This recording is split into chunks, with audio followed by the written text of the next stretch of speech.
Hey everyone, back with another tutorial. So this one is going to be continuing on with the melodic elements, and we're going to be looking at the main lead. I know this one has been requested as well, so I just thought I'd cover layering in this one. In terms of how to write leads, I think it's a pretty long topic, and how to process them. But I thought it'd be good to cover at least how to layer the leads, and just quickly show you that. I can go through the processing potentially in another video, which this one won't really focus on, but it will focus on the types of sounds you should use. Again, I like to split my videos out in that sense, so do stay tuned. I like to stay focused on one topic so people can get the answers, but also it's a time thing. Better to be short and sweet. So, with this, we've got a bit of a melody. It's a trancey melody. I'll just quickly show it to you. It's a track that, well, we're still trying to get signed. Labels take a very long time responding, and then they say no, and then you got to go back to another one, and yada yada. Anyway, I'll play this for you, and we can just have a quick listen to it. So I'll explain what this is, but we can quickly just maybe play the lead here. So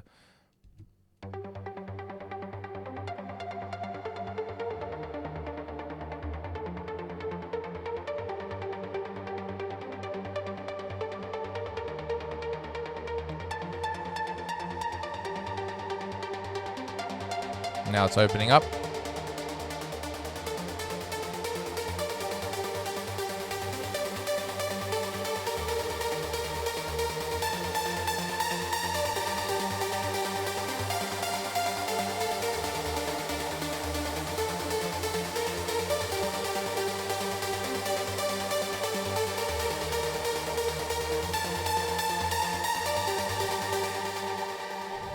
Okay, so it's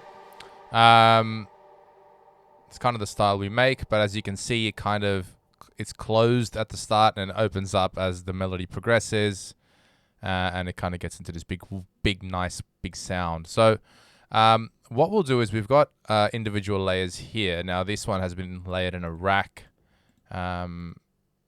just in this particular version. So me and my brother sometimes do things differently. I sometimes just layer in, I guess, the different channels, and then he'll create racks sometimes. So let's have a look at this one. So this is the main layer. Now, one thing I will always say about leads is make sure you have one good layer to start off with, and everything else kind of complements that. It's very, very important, because you'll see why. Because you always want to choose the main kind of sound you're going for, and then build from there. So if I look at the main layer, we'll look at it what I call closed. So if I just open this up, this is using Silent. This is the filter cutoff knob. Now, I won't go into too much about what this does, but it opens and closes the filter. When it's open, the sound is bigger. When it's closed, the sound is smaller. And this is what this little line represents. So I'm going to play this melody, and you're going to see this move. I'll make another video on what the filter cutoff is. I'm sure some of you already know that. This might be a little bit of an intermediate kind of thing, but yeah, I'll definitely try to address all of that in time. So if you want to look it up, so what is the filter cutoff, you can definitely look at that, and I'm sure there's videos online already. So let's look at the main layer, and we'll see how this transitions. Your main layer should be sounding good when it's closed and when it's open. So let's play that.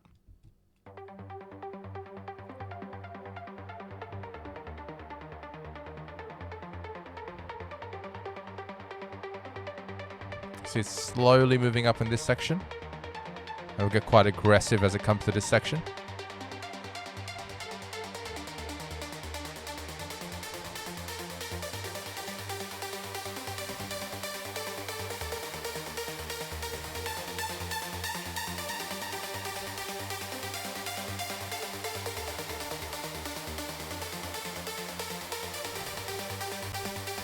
Okay, so as we can see, it sounds good when it's open. It sounds good when it's closed. So let's have a look at that in a little bit more detail. I'm going to go through a few of the other layers as well. So let's play these ones and we'll see how it complements them, and we'll just go through them one by one.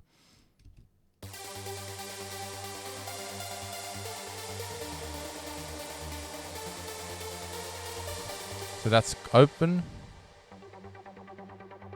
and that's closed. Now this one, that's closed. And then if we go to the open section,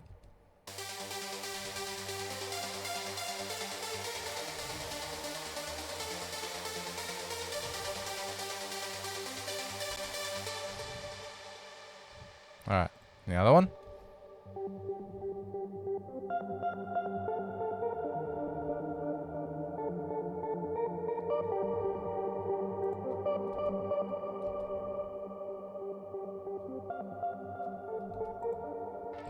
Final one.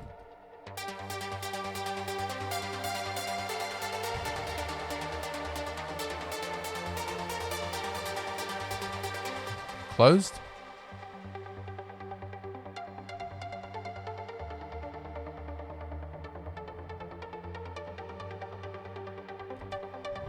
All right. So a general good rule of thumb is to build your leads when the cutoff is open. And then sort of work backwards from there. It's a lot better that way. Now, in this particular case, what we've done is we've actually automated. This is the filter cutoff here, as you can see. This is what moves up and down. You can actually map this to a macro in an instrument rack in Ableton. So we've kind of just mapped everything there. Now, the good thing is you want to, for every layer, you want to first set where you want your most open point to be. So in this particular example, we can see that's as much as we want to, for example, open this cutoff. This is silent. So if we look at these two examples side by side, you'll see this is the sort of the most I want to open this layer, and this is the most I want to open that layer. So you want to kind of get your start and finish points of the open and close. So if I just move this here and I go back here, you'll see these are the points I want it to start, and these are the points I want it to end. Opening it doesn't mean you're going to open it all the way. I don't want it to be like here, or, I want it to be open to a certain point. I bet you that just kind of stuffed up what I was doing, so I may need to revisit that and fix it up. But yeah, you kind of don't want to, you want to set your points so you know exactly how it sounds in certain spaces. And that's really, then you want to build all your leads when you want to be like, okay, this is what I want it to sound like open, and this is what I want it to sound like closed. And then it's just about automating in the middle, really. So yeah, I'll just go back to showing this automation. So with that in mind, let's break this down a little bit further. So I'll start with the main layer first.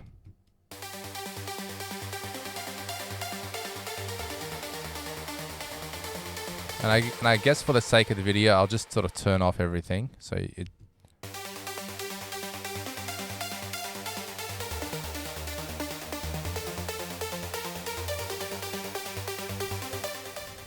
Okay, so we've just got a sort of a bare bones layer. There's a little bit of reverb and delay within this particular sound as well. Now, I can go into sort of processing in another video, but the idea is let's just focus on the type of sound we've chosen, not necessarily on the processing or the delays or anything like that. So in its open state, if I look at this sound,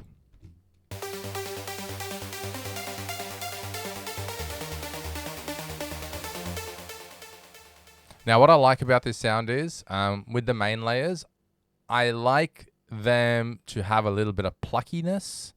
I like them to have a little bit of that thickness as well. But you need that pluckiness, and it's very important even when the leads are all the way open. I see a lot of producers sometimes, like we'll look at this layer, for example. You can kind of see it's just fizzy. Like it's very fizzy. So if I open the layer, we can kind of see it's all the way open, but it is a fizzy layer. So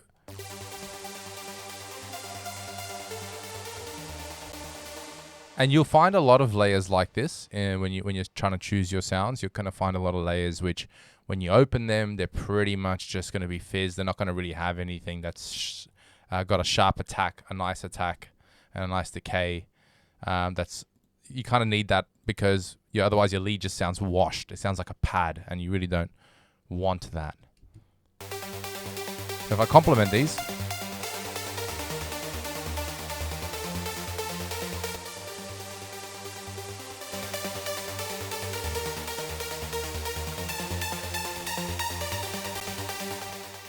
so let's just focus on the type of sound this is.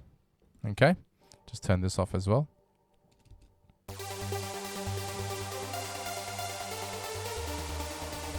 It's quite fizzy, it's quite open.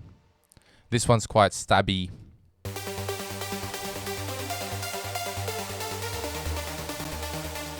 can see how they create a really good complement. Now, a good rule of thumb is if you can turn off a layer and that way you don't hear it.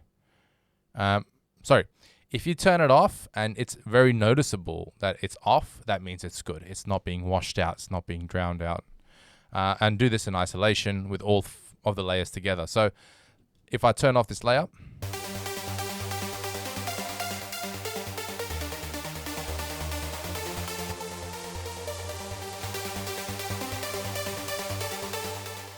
so there you go. Sounds nice, sounds well put together. And what we're trying to create here is a wall of sound. So if I look at the other layer next to it, next one.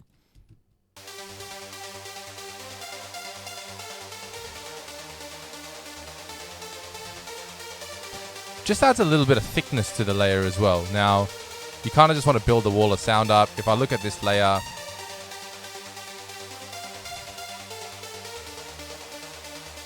it's somewhere in the middle. So if I add these three together,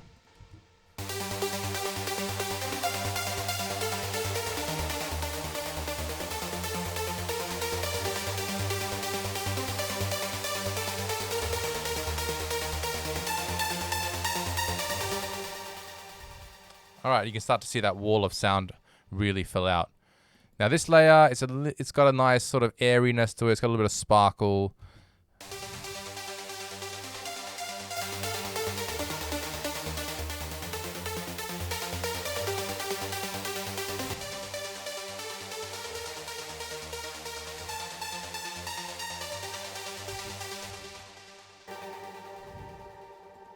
Now let's look at this layer.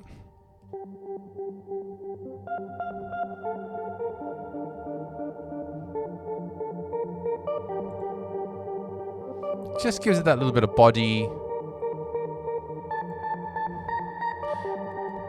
Now you can see that's a very different sound, and it's very important you're not using a lot of the same types of sounds when you're choosing layers. Like, so one or two can be similar, but they need to make sure that when you turn one off, you can distinctly hear it. So you distinctly can know that it's off. It's always a very good rule of thumb. But yeah, try to choose different types of sounds, different layers. Some of them, as you can see, like these two are very open and they don't have a lot of plucky or stabbiness. If I play these two together.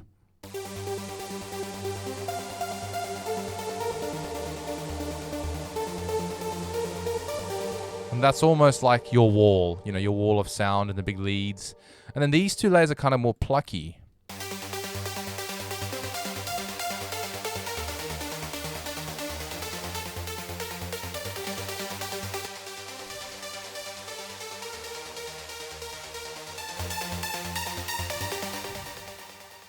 Okay.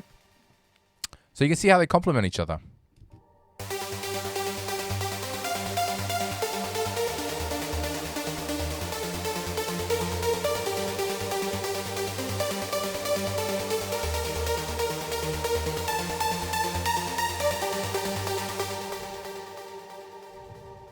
All right. Now, it's always tricky to understand how many layers you should use, how many layers you shouldn't use, if you should use 5, if you should 4. It's a tough question to answer, but I would say with trance, as a good rule of thumb, I think at least 5 layers. I mean, 4 layers is still okay.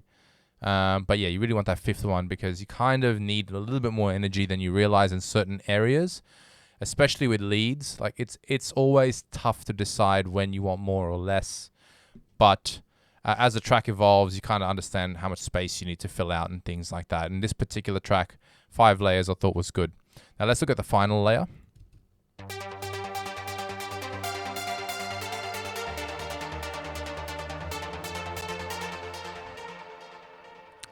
So that one, it's got a little bit more. Let's just look at the span and see what we did there. See, it's got that nice main meaty lead.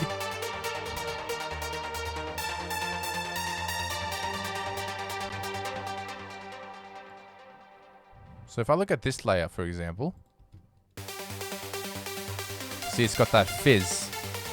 But it's kind of missing this little section. We can look at this.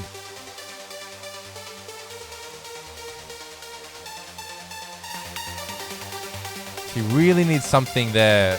When I'm listening to this now, like we've kind of done what we need to in a way, but we're really missing that proper mid body. As you can see, these 2 layers, while they are plucky, they do occupy a lot of the high range. Whereas this one, really, those are the real strong mids that we're looking for. And you can see, if we add these 3 together,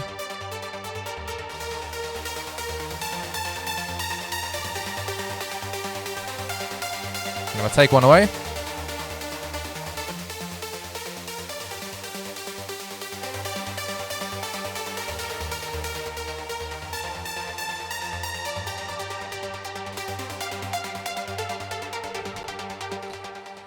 And then we play them all together.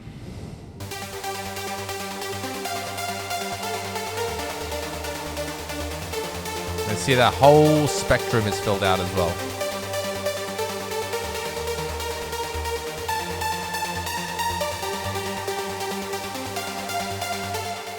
So make sure you fill out all your frequencies. Make sure you look at your Voxengo span as well and see like where those layers are sort of doing good. Do you need more sort of body? Do you need more airiness? And yeah, I think with leads as well, like if I look at the span,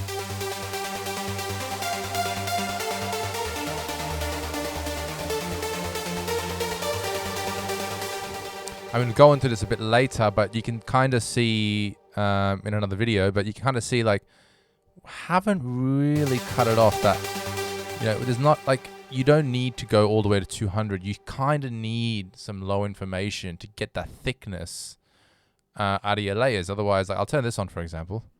And we can kind of, let's just say, look at one of these. You know, there isn't really anything that's cutting the lows off. And we're kind of keeping them open. Like, outside the sub-regions, there's 86. That one I just turned off as well. If I turn it back on, 93 is the lowest point. Again here, 100, but we kind of want to just eliminate. We'll go back into, we'll do that obviously in another tutorial. Yeah,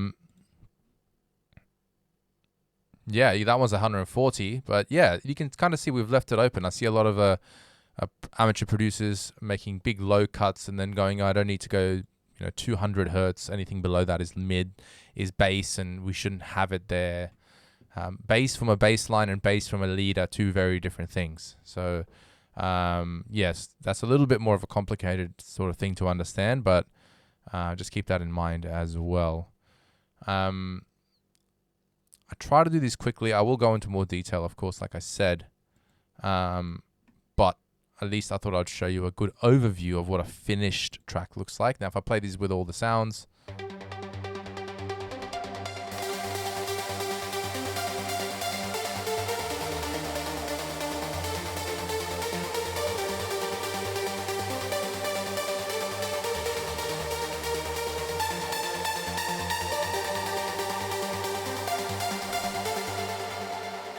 there you go. That's a quick recap of choosing the type of sounds for your leads. I know it won't help you fully create leads, but at least it'll give you an idea of what to look for. Check your span. Make sure you use different sounds. Make sure you look at the open and close, where it opens, where it closes. Set your cutoffs. Choose some sounds which are plucky. Choose some sounds which are airy when they're open. And yeah, make sure it sounds good when it's closed and when the lead is open. And if you have all of that, you should get some pretty good sounds. I'll leave it there for now. And any questions, drop them in the comments. If you like this video, please like and subscribe. And see you at the next one.